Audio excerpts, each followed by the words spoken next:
laughing? Said, You always over laughing. this. I wanted to talk. She said, now y'all want to put me in the chair. Hey, girl. I told y'all should have bought 4 chairs over here because I was ready.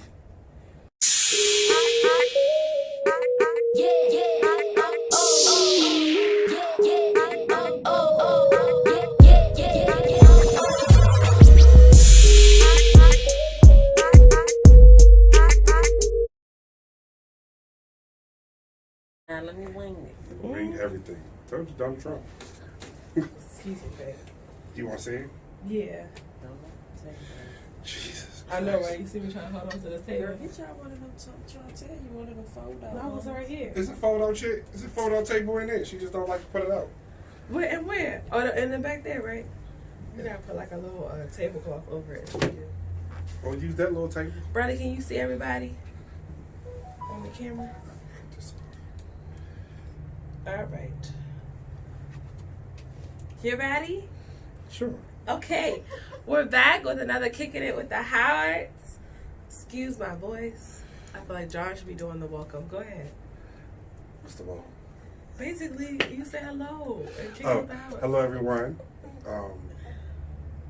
The intro, the music playing. I can't. Carlene, I'm John, and we are here with Valencia. Yo, Valencia. This is gonna be an interesting One of my favorite episode. people. Yes, she's my favorite person too. No, She just don't know No, it. no. Okay. She's like my new best friend. You just don't know it. Look, Bradley speak. Exactly. Bradley's like, nah, that's my new best friend. She is not having it. Of course, Bradley's in the background, everyone, because we can't afford babysitters. And she runs this. Yeah, she runs the production part. She does. She's actually holding the camera. Right? So, just in case anybody's wondering, and don't try to call CPS on it, she's holding the camera, so she's working. All right, so Valencia, how are you doing today? I am wonderful. So we're gonna let you introduce yourself to the people. Basically, just give us an overview of who is V. She is me. And I am her. I am Valencia. Do you want me to overall or focus on what our topic is today? You can do it overall because some questions will come from your overall topic. Okay. Everybody got to be in the video. Yeah. That's our sound person. Right. So just bear with us. It's our sound person. We're gonna do better. The sound effect. It's gonna grow, evolve. When y'all see this in like 3 years, y'all gonna be like, wow, they came a long way. Yeah. She gonna be like, ooh, that was me in the background. So, Exactly. just We sorry, we got a baby, y'all. Who likes to talk, but she gets it honestly. Okay, girl. Okay, so my name is Valencia. I am a multi-business owner. I'm not going to go into each business. Okay. Just because I feel like it's going to take us all the way off topic. Right. So I'll focus on the life coaching piece. Head2Toe LifeCoaching is also a portion of a fitness program that I have. And we focus on mental health. I am a psychiatrist of 20 plus years. My specialties were marital and family, but as time went on, I learned that in piecing the marital and the family, that mental health, as far as mental disorders and mental awareness and stuff, played a huge role. So I started focusing more on those aspects. So now my range is broader. Okay. So I touch a lot on mental health disorders and just overall mental health awareness.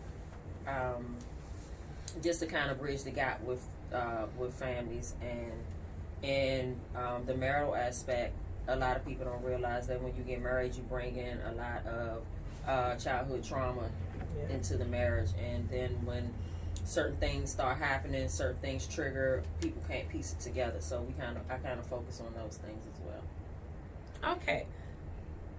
You do a lot. You do a lot. she's a awesome. lot. She's very awesome. She's awesome. She's actually my life coach. Okay. And mine. Like I just called her. We ain't got no scheduled appointments. But Nope. We got a scheduled appointment. Yes, I Okay, got so an she Mine is very random. I'm random. I'm like, hey, I need to talk to you. She be like, I'm in the bathroom. Like, all I need is 3 minutes. That's the best place. I'd be like, go for it. Like, Just go for it. Sometimes I just need that Yeah. right now. But she's awesome. Definitely helped me through some channels and trials and tribulations the last couple of years. So I thank God for her. Nice. Cool. Here you go. Another crying session. Another crying Stop session. crying. I saw you. I don't know. Yeah, see, got the tissues already Oh ready. my Okay. goodness. All right, so I was scrolling through Instagram and at Kev on Stage, friend of the podcast. I'm proclaiming it already. Okay, you can tell me now. Stop lying. She was like, stop lying. Instagram, and I found this. I guess was the picture video that at Kev on Stage did about Renat. I don't know, her Twitter name is at RIHANAT _SONA. But she says, just so you know, ghosting is an emotional abuse. Not returning calls is emotional abuse. Leaving people on red is emotional abuse. If you do this, you are an abuser.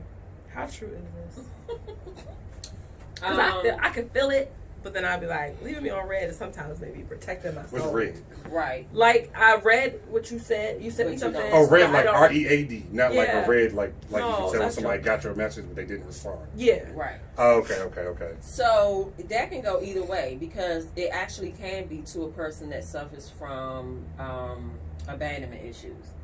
Okay. So somebody that suffers from abandonment issues, and they know you read something and then you just don't respond. It's like that's a trigger. This is another person that's not responding to me. That's abandoning me again. Gotcha. You know, so it can be a trigger that again. A lot of people don't know their triggers. Yeah. A lot of people don't know other people even have triggers. I don't know you had abandonment issues, so it can be a form of abuse, but not intentional. Right. You know? I think ghosting is emotional abuse. I've been ghosted before Bye. by an ex. Like, he would go months without talking, and then Maybe you still in a relationship with? that was the little touch and go part. I didn't know. I was like, are we still together? Like, I was doing me though. First, So y'all wasn't together. I was definitely doing me, but I was. Open relationship. That's what You it had like a felt whole like. nother relationship? Without knowing it, we did. Because he would go he'll go months without talking, and then he'll be like, oh, hey. And I'd be like, what? But that was probably some issues on his part. Right. And so when I finally reached out to his mom, and I was like, you don't understand. We talk almost all the time. And it just didn't. She was like, no, that's how he kind of processes things. Yep. He'll go away and process Protecting things. himself. Yeah. And I was just like, yeah, but I'm his girlfriend. So I don't know how Are to you feel sure right. you was like a girlfriend? Because it sounded like might have been You know what? I could have been. a booty call or something. Well, he didn't even live in he had moved, so he moved to So California. your boyfriend moved to California. Yeah, You know for what? 2 years. He was doing school. So you was going through something too. Yeah. Somebody else just laughed. She said, yeah. The sound effects person just laughed. Yo. Hey. I Alright, got it's cool. It's issues, cool. You okay? good now. No, You no, good no, now. I got That's why we issues. here. We Right. here. That's why we here. That's why we Right. here. Yeah, so he was going because it's a lot of people do that. Will just go in shutdown mode to protect themselves, Yeah. and a lot of people do it even in a full blown out marriage. Like Definitely. you living in the same house and you just completely shut down. It's people that will shut down for days at a time, and you walking around like what am I supposed to do? Yeah. But people do that to protect themselves. Just got to. You just got to get attention. I'm going to just sit you right here. Off camera, but close enough. Tell me about to sit you under this table. But she won't do it until we start talking. That's it. Because she She's wants to trying to talk. overtalk us. She got me Okay. in the camera. Okay, now carry on. Pick up. Oh, Lord. Sorry, y'all. All right, so we just got finished on my marriage. So you've been a veteran in marriage. You've been married for 20. Yes, Long March 28th, years. 21 years. Is it February 20th? March 28th. Okay. March 28th. 21 That's years. a long time. We just trying to make it to 5. I'm trying to make it to 3. So, I'm trying to make it to 3. yes, we is just trying to make it It's to March. hard. I'm just So how do you do it? A whole lot of prayer. And our first 5 years were absolutely crazy. Like the word divorce, the papers, everything came out multiple times.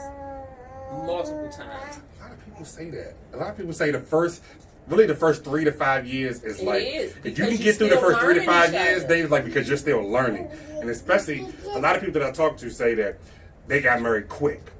Like I don't know. Did you get married quick? We didn't get married quick. We knew each other for a good minute, and we established a friendship. Okay. Because for me, that's everything. Everything. You gotta Definitely. have that friendship because that's what saved us. The Okay. friendship. When we were going through things, we were able to fall back on that friendship. Okay, all this aside, I need my friend at this moment. Exactly. And we were able to fall back on that friendship. If you don't have the friendship, you don't have nothing to fall back on. So it wasn't quick, but it was still a process of, I didn't know you did that. What? Where did that come? You know, those types of things. And even now, 20 years later, we have to constantly relearn each other. Because if I'm still like I was when we met, that's a problem. That's a problem. Right. That's a problem. You know, so it's still about relearning each other. And what we do is every 3 months, we kind of like reintroduce ourselves to each other. Okay. Redating and redoing this and that. And like, what types of stuff you almost like is new? Gotcha. What types of things you like? You like this and that because things change. Things change. And Definitely we have to learn that. But it took us a long time to get there. Like, our kids think we're weird. They just like, y'all know each other. What y'all doing? Mind your business. Y'all gonna get there. Right. You know, but yeah, it's rough. That first few years is really, really rough. And I know for facts that if I wasn't in the mental health field, then we wouldn't be together. Gotcha. We wouldn't. Because I had to step outside of me and say, okay, I got to strip myself all the way down and figure out what am I doing wrong instead of trying to figure out what he's doing wrong. Gotcha. Once I work on me and change me, he'll see it, he'll notice it, and then he'll follow suit. That's what happens. Yeah, but that's usually, so your husband Gemini too, right? Yeah. Yeah. So that's usually what it is with us. We follow suit. I'm sorry. Pass you what? Mhm. You just saying pass me? I'm like, what are you talking Sorry, about? you're a Gemini. Pass you the baby? You want the microwave? You want the bathroom? Anyway. Okay. So no, because me being a Gemini, it's like I adapt to certain things. I can pretty much adjust to whatever's going on. Some situations we want to adapt to. Some situations we're hard headed when it comes to it. Mm-hmm. So we'll give you that feedback on it. We'll give you that negative, not really negative. I just call it feedback, or we'll give you that rebuttal because we don't want to adapt to it, and then we're uncomfortable with it. And that's the thing. When you put a Gemini situation where we're uncomfortable, it kind of like, because we like to be at least knowing what's going on, in control. To be like, all right, I can control this situation, or I can control that. So yeah, that makes so much sense. Where, and like I said, because Geminis do switch so often, the 3 month thing is great advice because it's some things that, like I said, I did when we first got together. And I was in the process of still doing over the months and then the year, and that I wouldn't dare do those things now. You see what I'm saying? And it's not nothing like bad or weird or nothing. It's just like certain clubs and certain things I was going out. Like I used to tell her, she'd be like, you going out or things like that? And I'd be like, yeah, I don't feel like. She's like, why you used to?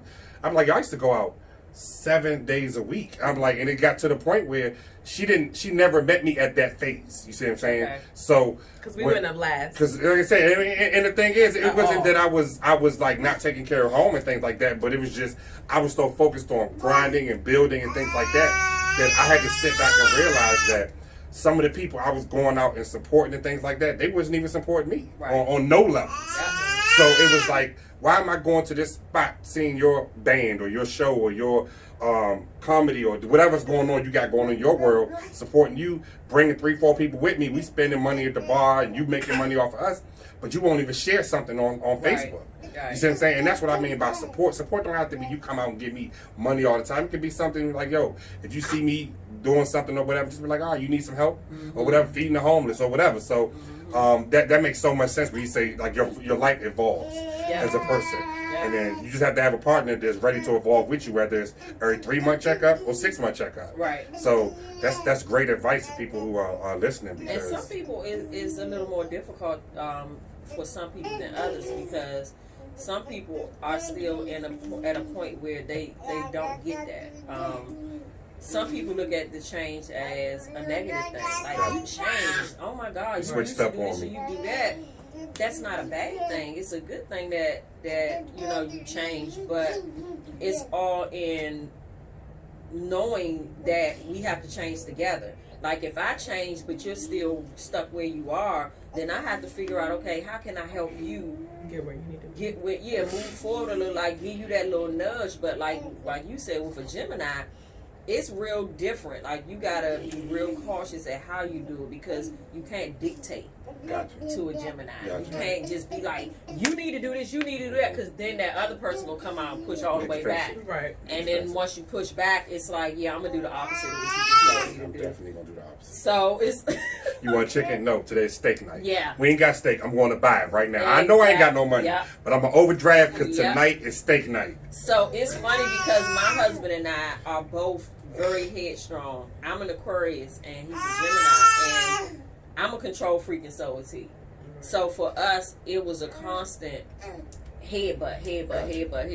And then after a while, it's like, okay, we done bumped heads so much that we done bust each other's head open. Now what we gonna do?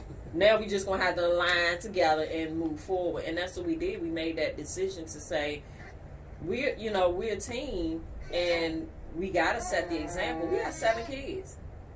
We gotta set the example. Yeah. So this year, it's like we're in a position where our kids looking at us like, hey, y'all so laid back. Y'all just don't, because we joan on our kids on a daily. That's our fun.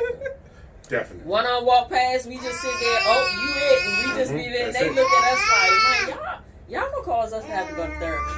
Right. Because that's what we do. But it's like we have fun. After 20 years, he makes me laugh hysterically, and that's not an easy thing for me. Gotcha. Like, making me laugh is not easy. Everybody that know, we know that. But you just got to keep it fun. But we both brought childhood trauma to the relationship. I'm still being reminded of some of my own childhood trauma, like to this day. The other day, I was like, oh my God, I remember when I went through this as a kid. That's probably why I did it, So it's like being aware of things that happen and your triggers. So being in your field, does it remind you more often when you hear people's stories? Like, how do you get through it? You see what I'm saying? Because in your field, people are constantly telling you their issues and stuff like that. So some of them you can probably relate to. You see what I'm saying? So how do you move forward yourself? Or you just kind of like as a professional, you just know to kind of channel it? I have a mentor. Gotcha. Everybody, and that's why you see me push all the time on my social media. Everybody need a mentor. My mentor has been, this is the person that I did my internship with when I was in school. And when I left my internship, he brought me on his private practice. He moved to Hawaii, and I bought his practice out. So now I run his practice. But he's been my mentor. My oldest is 28. He's been my mentor 25 years. Oh, wow. So I call him when I have to really just unload. I don't completely unload with my husband because he's a protector. Gotcha. So if I unload with him, then he's going to immediately take on everything that I have. Try to fix the problem. Exactly. That's what you do. Y'all want to fix everything. So I pick and choose what I give to him, but he, of course, he see it. Like, now we're to a point where he be like, you need to go call your mentor. And I'm like, okay. At one point I said, I don't need to call my mentor, and then I'd be like, gotcha. Now he's saying, he's like, go call your mentor, and I'll just go do it because he sees something that I don't see. Right. But I call my mentor and I release everything to my mentor. That's what's up. It's necessary. It's very necessary. Definitely. That's a good look.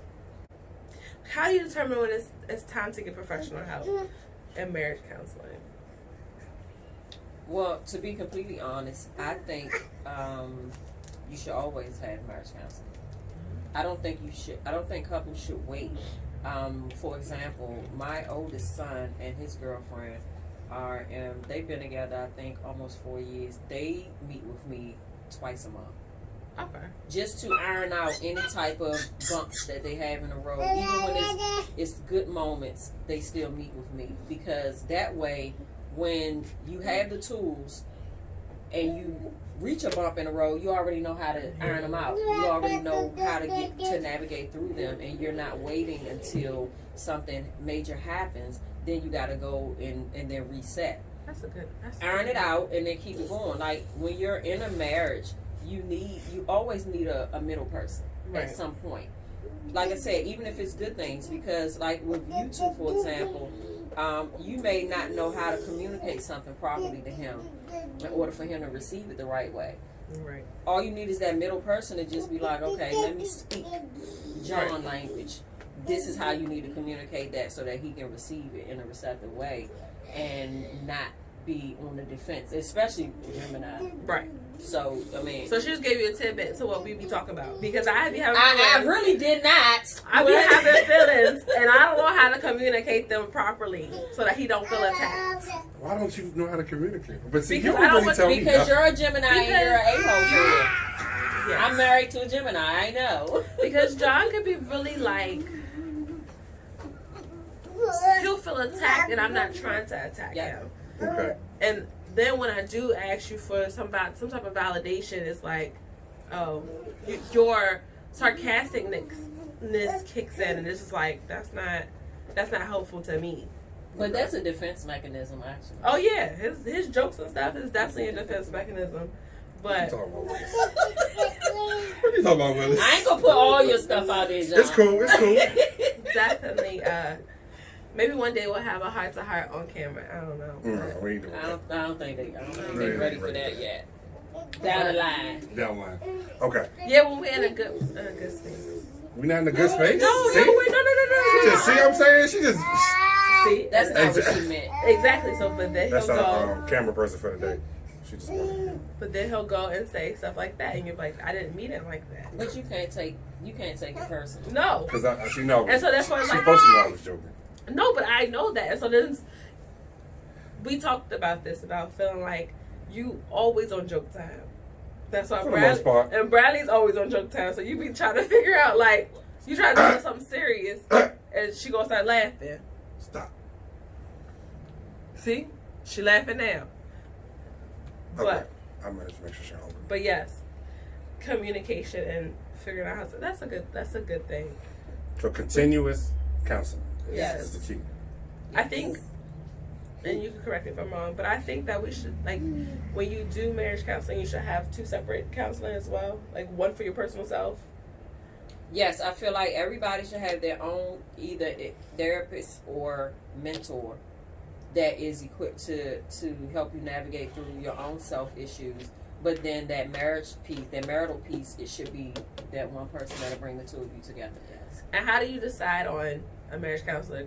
Because, you know, some people have a problem with, if it's a male, then you are taking his side. Yeah, If that's you're a something woman- that y'all will have to agree on. Because it can be a situation where the two of you can go and meet with a person, and then you just say, yeah, I don't think that's a good fit for us. Okay. Like, you can constantly meet with different people, but you have to determine what is the best fit for the two of you.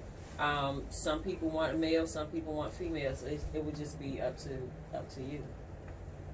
So what is I know a lot of it is up to the person or up to the couple, but what is some rules that are set in marriage counseling that help the communication? For me, don't come in with a closed mind. You have to have an open mind, and you have to be receptive to hear everything that's being said. If you come in with a closed mind, it's just not going to work. And then I'm going to be talking to myself, which means I'm going to be wasting my time, and I can't get that back. So that's my biggest thing. If you come in with an open mind, everything else will work. Okay, that makes sense. So we have children who are in counseling or in therapy, and what age do you recommend children to start being in counseling? Is it after a trauma has occurred or before? That one is tricky. It depends on your reasoning for saying they need counseling. Because most of the time it will be a trauma that happens. Most of the time it will be trauma, or it can be something that hasn't happened to the child, but something that's happening around the child Oh, okay. that you feel is eventually going to affect the So like child. divorce and Something, yeah. or a new boyfriend. Or just right. Something that, because if you have a child that don't do well with change, and you're getting ready to move them away from what they're used to, right. that can be traumatic for a child that's not used to change. So that you would need a professional to help you navigate through that. So it just depends on the situation.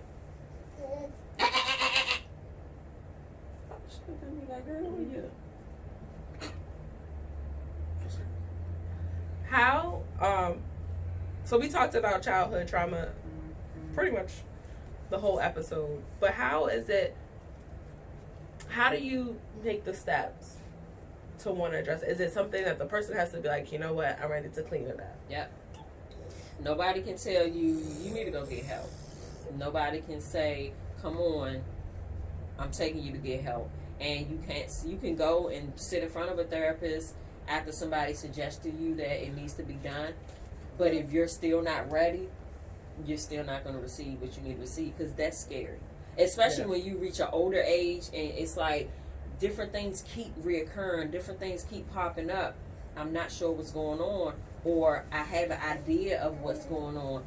It can be scary, because if you're not really sure, then you're like, I'm afraid of what's getting ready to come out. Yes. You know, and then a lot of people suppress memories. So when you go to therapy, if the therapist is the right fit for you, they're going to make you dig so deep that it's going to bring up everything that you suppressed. Okay. Which again is a scary situation. So so once you bring up these childhood things, how do you, I guess, bring the person back down? Because of course that can be an emotional situation. Right. Well, you got to bring it all up once you figure out what the root of all the issues are. Then you start working on, okay, how are we going to face this issue? Because in order to put it behind you, you got to face it. Right. Once you face it, you're given the tools to be able to face that, and then you move forward on how to now. I face this, now I can put it to rest, and then move forward to the next situation that comes up. Okay. So it's just about having the proper tools to face whatever it is, because some people are not ready to face it. And when I say face it, it can be confronting a person that caused trauma in your life. It can be something where you... It was over there. Take your frappe. She was quiet too. She was like, because I'm like a ninja. It can be something where you don't want to face it, or you don't want to face that person. Then you're gonna have to be okay with not receiving the apology or not receiving. I'm sorry. Right? She just sitting there looking at you. No, she was already ready to lick my finger. She's like, I'm gonna get some of that frappe. She's like, I'm gonna taste something. I'm gonna get some of that mocha. You might take the whole thing, but it's on that finger. So yeah, it's about facing those old childhood memories and the people that caused the trauma, or the situations that caused the trauma. Because some people, like for me, I had trauma in my childhood, but I can't confront those people because they're no longer here. Gotcha. So I have to be okay with, let me forgive myself for holding on to this so long, and I have to forgive them. They're no longer here. Like I can never get that apology anymore. So I've had to accept that, be okay with it, and move forward. Have any questions to add? I think this is a great session. I've been asking pretty much. Yeah, this is a great episode. And if somebody wants to get in contact with you, how do they do so? On Instagram at Valencia's World, on Facebook at Valencia Clipper Davis. Email it is Valencia's World 7 @gmail.com. All right. I had a question and it just went out my head. Dang it. I guess it wasn't like. What happens when? I know, right? I'm just throwing something out. So, hold up. Just to But I can't remember different. what it was. I'm sorry, go ahead. So you said try different therapists for kids and things like that. Because my kids, stuff that they went through, we went through probably about 15 therapists before. Mm-hmm. We're at where we're at now, and this is over a period of 7 years. Mm-hmm. So I do believe that different therapists, but how do you as a parent, if you're not there in the session with your kids all the time, how do you as a parent know? Because of course, therapy is a process. Right. So, but how do you as a parent, because when mine first came, it was like, oh no, they off the hook. I'm gonna give them a therapist, and then if I don't see a response within like 2-3 weeks, I was ready to like, all right, next. But I had to realize that, and I think that's a good point that you said. Try different therapists. You see what I'm saying? But what's a good time frame to say, okay, if you're not noticing something within what? How many months? Well, I'm not even saying it for that reason. So when it comes to kids, because the parents aren't in the room most times when they speak to a therapist, I'm saying for the sake of the parent, like after the session, is you can ask general questions like, is he open to receiving what you're saying? Oh, okay. Are you? And if the therapist is like really shut off and like, well, I mean, so it's just whatever vibe you get. Energy is everything. Gotcha. And for me, if your energy is not okay with me, I'm not okay with you being with my child because your energy is way off. Gotcha. So I'm speaking in terms of that. Now, in terms of the number of sessions, that depends on the person. Gotcha. Because some kids it's going to take longer, and then depending on the situation, it may take longer. I've had kids that come to me that will open right up, and then I've had kids that come to me. It take me like a month before I even get them to just like relax. So it depends, but I don't know if you've seen that I started my text talk therapy, where I have people that will just text me randomly if they need therapy and they don't want to talk on the phone or they don't want to come in and talk to a person face to face. They'll text me. Gotcha. I have more kids that text me than anything. Yeah, because that's what they do. I meet them where they are. Yeah, you meet. And then some of the kids, I've been texting and talking to them for a few months, and then they get to the point where they like, okay, can we meet up? Gotcha. So okay, get comfortable. If you're ready to meet, then let's do it. Gotcha. So it varies with that, but that energy with the therapist, it got to be on point. Because even with me, if I feel like I have to, in order for me to be 100% for this kid and for this kid to move forward, I got to make sure that the parent is 100% comfortable with me too, because this is their child. Gotcha. So if I'm coming out and I'm just like, I mean, yeah, it's whatever. I mean, I guess they'll be all right. And then I'm like, yeah, you're not helping. Right. Gotcha. You're not helping. That makes sense because, like I say, with the therapist that my son has now, it's he communicates with us and he asks us like, is there anything specific we want him to work on? That's the thing. Is there anything that happened this week but since the last time I seen him that y'all are concerned about? So some concerns we address and then he just goes right at it. Right. You see what I'm saying? So that's see stuff like that. That's good because he's bringing y'all involved in it on the sessions without giving you the details of what they talk about. Right. So that's what a therapist is supposed to do, because it's not going to work if you're just working with the child. You have to work with the whole family unit, because working with the child, kids are manipulators. Definitely. So you got some therapists that will just cater to the kid and just be like, oh, well, he just needs this and he just needs that. Well, he said this and that. No, I don't need you to be gullible. I need you to, really focus on what the issue is. And some are just not here. I mean, the reality is that some are just really in it for the chat. Gotcha. But you'll find some really good ones. But your kid. I need somebody firm. I need somebody that's not gonna fall for the okie doke. Mm-hmm. I need so your kid, so you can pretty much tell. Okay. She playing with the Gatorade bottle. Well, you got any more questions? Well, thank you so much. We're going to definitely have you on again later down the road. No problem. But thank you guys for joining us with another Kicking It with the Howards. We hope to catch you later. Bye. So I got some questions. Brad, you got questions? Ask your questions, girl. What you looking at me for? Bradley. You look like Queen. You say peace. What you do with the? Hey! You took yours. That's mine.